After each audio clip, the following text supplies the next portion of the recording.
రాజశేఖర రెడ్డి గారి గురించి నేను చెప్పడం మొదలెడితే అన్ని కథలు మీరు అందరూ వినేసి ఉంటారు. రాజశేఖర రెడ్డి గారి గురించి నిత్యం మననం చేసుకునేటువంటి వ్యక్తుల్లో నేను ఒకడిని. ఎందుకంటే చాలామందికి దొరకని అవకాశం రాజశేఖర రెడ్డి గారితో అత్యంత సన్నిహితంగా మెలిగేటువంటి అవకాశం నాకు దొరికింది. అంటే రామచంద్రరావు గారు దొరికించారు. డాక్టర్ కేవీపీ రామచంద్రరావు గారు ప్రధానంగా రాజశేఖర రెడ్డి గారు ఎక్కడికి వెళ్ళినా, ఏ మీటింగ్లో వెళ్ళినా పక్కన నేను ఉండేలా ఈయన చూసేవారు. 1983లో ఆయన మొట్టమొదటిసారి పిసిసి ప్రెసిడెంట్ అయినప్పటి నుంచి 2009 సెప్టెంబర్ 2 నాడు ఆయన మరణించే వరకు దాదాపుగా ఆయనతోటే కలిసి ప్రయాణం చేయటంలో రామచంద్రరావు గారు ఎంత థిక్గా ఉన్నారో సుమారుగా అంత దగ్గరగా నన్ను కూడా అక్కడ పెట్టారు. నిజంగా చెప్తున్నా, ఆయన చనిపోయే వరకు నాకు తెలియదు ఇంత గొప్ప వ్యక్తితో నేను కలిసి తిరుగుతున్నానని. ఎందుకంటే ముఖ్యమంత్రులు అవుతుంటారు, ప్రధానమంత్రులు అవుతుంటారు, ఎంపీలు అవుతారు, ఎమ్మెల్యేలు అవుతారు, స్నేహంగా ఉన్నవాళ్ళు చాలామంది ఉంటారు. కానీ రాజశేఖర రెడ్డి గారు నేనంటే అభిమానించేటువంటి ఒక నాయకుడని అనుకున్నాను. కానీ ఆయన చనిపోయిన తర్వాత తెలిసింది నాకు, ఈయన మామూలు మనిషి కాదు. ఇప్పటి వరకు మన రాష్ట్రంలో ఎవ్వరికి దొక్కని ఒక గౌరవం మీరు మర్చిపోయి ఉంటారు. హైదరాబాదులో వినాయక నిమజ్జనం అని జరుగుతుంది. అది యావత్ భారతదేశంలో ఒక పెద్ద ఈవెంట్. హైదరాబాద్లో జరిగినట్టుగా సౌత్ ఇండియాలో ఎక్కడ జరగదు. నార్త్లో కూడా ఎక్కడైనా మహారాష్ట్రలో 1-2 చోట్ల జరుగుతుందేమో. రాజశేఖర రెడ్డి గారు చనిపోయిన 3వ రోజునే ఆ వినాయక నిమజ్జనం సరిగ్గా సెక్రటేరియట్ ఎదురుకుండా హుస్సేన్ సాగర్లో జరుగుతుంది. ఆ రోజు మొత్తం అన్ని ఆఫీసులు మూసేస్తారు, స్కూల్స్ మూసేస్తారు. పోలీసులకైతే ఆవేళ ఉన్నంత పని సంవత్సరంలో ఎప్పుడూ ఉండదు. చాలా అసలు ఊరంతా డ్రామా, డప్పులు, డ్యాన్సులు భయంకరంగా ఉంటుంది. ఏంటి అసలు ప్రతివాడు వాళ్ళ ఇంట్లోంచి వినాయకుడిని తీసుకొచ్చి కలపవలసిందే అనేటువంటి ఒక యుద్ధం జరుగుతున్నట్టుగా ఉంటుంది. అది నేను చాలాసార్లు చూశాను హైదరాబాద్లో. అదొక ఎంజాయ్మెంటు, ఇంత బ్రహ్మాండమైనటువంటి మూమెంట్ అని. ఆ రోజు బాజా భజంత్రీలు లేవు, బాణసంచాలు లేవు. పిన్ డ్రాప్ సైలెన్స్లో నిమజ్జనానికి తీసుకొచ్చినటువంటి ప్రతి బండి మీద వినాయక విగ్రహం 40 అడుగులు 50 అడుగులు ఉన్న ఖైరతాబాద్ విగ్రహం నుంచి ఎవరో అప్పలకొండ అన్నవాడు తన ఇంట్లో పెట్టుకున్న చిన్న విగ్రహం వరకు అన్ని విగ్రహాలతోటి రాజశేఖర రెడ్డి గారి చనిపోయిన ఆ ఫోటో పెట్టుకుని వచ్చారు. బహుశా ఈ గౌరవం ఎవరికి దక్కదు. ఎందుకంటే అది ఎవరో పెట్టించి ఫోటోలు పంచిపెట్టింది కాదు. పేపర్లో పడ్డవి కట్ చేసుకుని అక్కడ అంటించుకుని తీసుకొచ్చి ఒక మనిషిని దేవుడి దగ్గర అలా పెట్టుకుని ఆయన చనిపోయినటువంటి ఈ సందర్భంలో మనం ఆయనకి నివాళులు అర్పిస్తూ ప్రతి సంవత్సరం జరిపే వినాయక చవితిలా కాకుండా ఈసారి వినాయక చవితిని రాజశేఖర రెడ్డికి ఇద్దాం అని ప్రజల్లో వాళ్ళంతటా వాళ్ళకి రావటం, ఇది ఒక పార్టీ పిలుపు కాదు, లేకపోతే ఆర్గనైజర్స్ పిలుపు కాదు. ఇది బహుశా ఎక్కడా జరిగి ఉండదు. ఆ సంఘటన చూడగానే అనుకున్నాను నేను, రాజశేఖర రెడ్డి అన్నవాడు ఒక మనిషిగా కాదు, దేవుళ్ళో కలిసిపోయాడు. దేవుళ్ళో కలిసిపోవటం అంటే మనం అందరినీ అనుకుంటాం చనిపోయిన వాళ్ళంతా దేవుళ్ళో కలిసిపోతారని.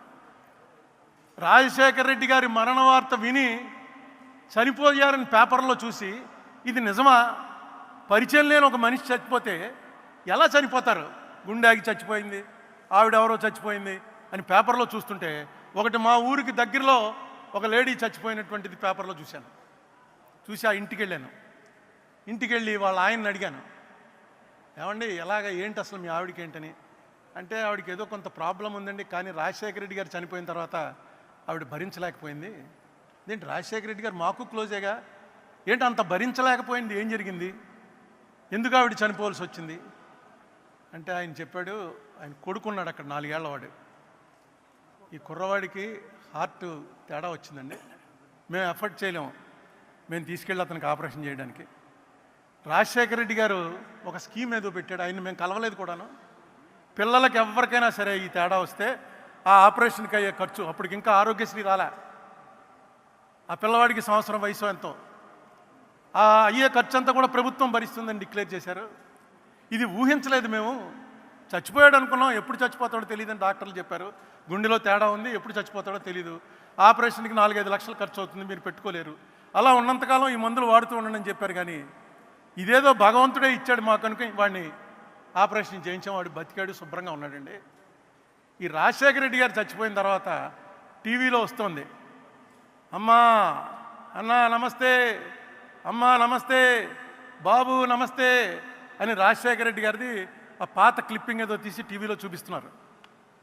ఈ కుర్రాడు 3 చక్రాల సైకిల్ ఎక్కి అమ్మా నమస్తే, బాబు నమస్తే. అతనికి రాజశేఖర రెడ్డి తెలీదు, ఆపరేషన్ గొడవ తెలీదు, వాళ్ళ అమ్మ గొడవ తెలీదు, నాన్న గొడవ, ఎందుకు బతికాడో తెలీదు.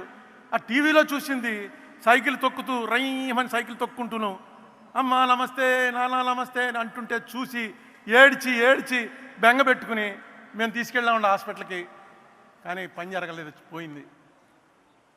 కొడుక్కి ప్రాణం పోసిన రాజశేఖర రెడ్డి ఇంత అర్ధాంతరంగా పోతాడని ఊహించలేదు. మేము కూడా అనుకోలేదు. బాధపడుతోంది, ఏడుస్తోంది, కానీ ప్రాణాల మీదకి వచ్చింది అది మేము అనుకోలే.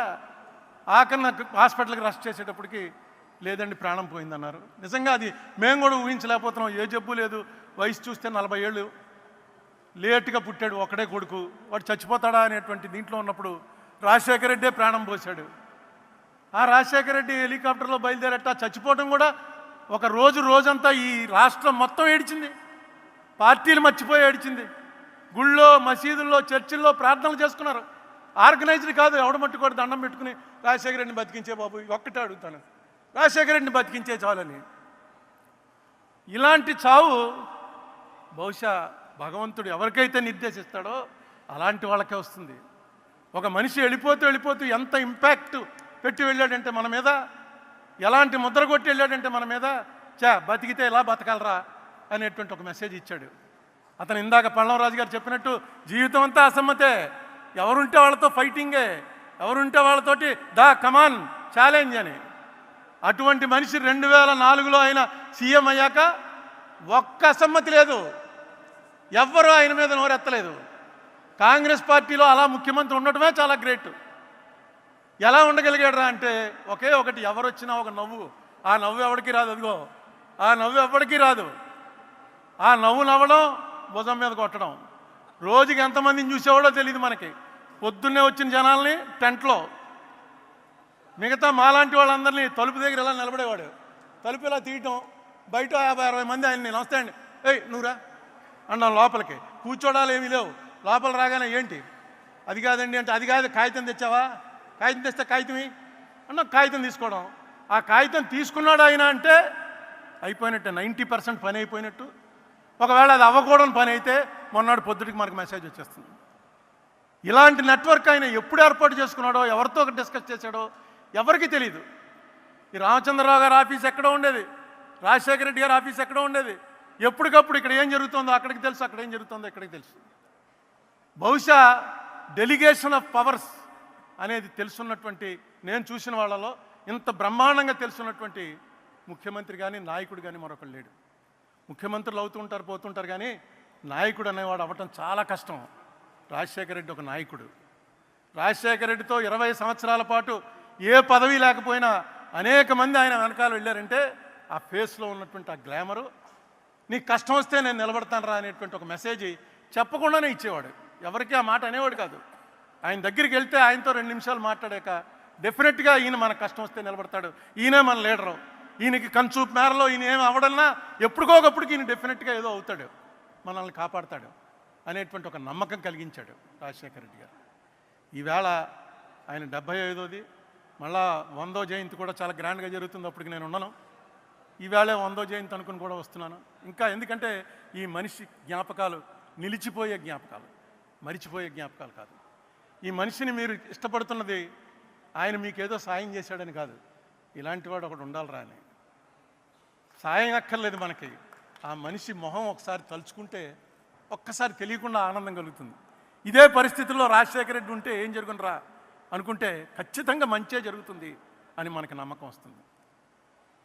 రాజశేఖర రెడ్డి గారికి నివాళులు అర్పిస్తూ రేవంత్ రెడ్డి గారు వచ్చారు. ముఖ్యమంత్రి మాట చెప్పకపోతే బాగుండదు. రేవంత్ రెడ్డి గారు, మీకు ఈవేళ ఒక మహర్దవకాశం లభించింది. ఆంధ్ర తెలంగాణ మధ్య శాశ్వతంగా ఒక అనుబంధాన్ని కల్పించేటువంటి అవకాశం మీకు లభించింది. ఈ మాట